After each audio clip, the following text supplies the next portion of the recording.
Hello guys, இன்றைக்கி நம்ம 2 kg chocolate cake தான் பண்ண போகிறோம். பர்ஸ்னலாக எனக்கு ஸ்கொயர் ஷேப்போட சர்க்கிள் ஷேப் தான் ரொம்ப பிடிக்கும். ஆனால் இந்த கேக்கோட ஃபைனல் அவுட்புட்டை பார்த்தோன்னே இனிமேல் வர எல்லா கேக் ஆர்டர்ஸும் நம்ம ஸ்கொயர் ஷேப்பில் தான் பண்ணணுன்ற மாதிரி ஆயிடுச்சு. அந்த அளவுக்கு கேக்கோட ஃபைனல் அவுட்புட் செமையாக இருந்துச்சு.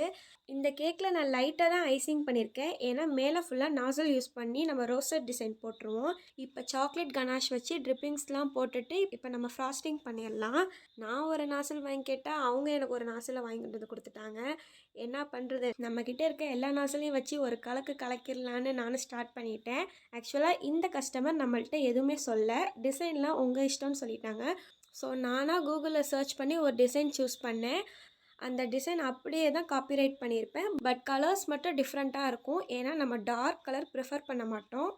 என்கிட்ட இருக்க 100 N1 nozzle, 2D nozzle, 1M நாசல்னு எல்லா நாசலும் யூஸ் பண்ணி ஃப்ராஸ்டிங்கை முடிச்சிட்டேன். இப்போ மேலே அங்கங்கே டார்க் சாக்லேட் கார்னிஷிங்கும் வச்சுட்டு லைட்டாக ஸ்ப்ரிங்கிள் ஸ்ப்ரெட் பண்ணி எடுத்துக்கலாம். அவ்வளோதான். இப்போ ஹாப்பி நியூ இயர்ன்ற டாப்பரும் வச்சு இந்த கேக்கை கம்ப்ளீட் பண்ணியாச்சு. என்ன மாதிரி உங்கள் யாருக்கெல்லாம் ஸ்கொயர் கேக் மாடல் பிடிக்காதோ கமெண்ட் பண்ணிட்டு போங்க. ஆனால் இந்த கேக்கோட அவுட்புட் எனக்கு ரொம்பவே பிடிச்சிருக்கு. நெக்ஸ்ட் வீடியோவில் பார்க்கலாம். பாய்.